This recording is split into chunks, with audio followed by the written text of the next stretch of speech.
22 firefighters from Minnesota have deployed to help bring relief to Louisiana after Hurricane Ida.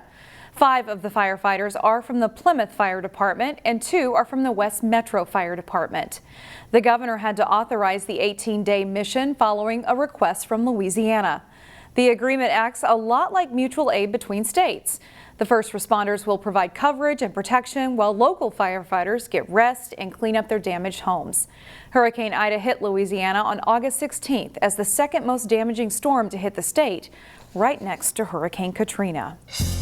Find more local news stories at ccxmedia.org and follow us on social media.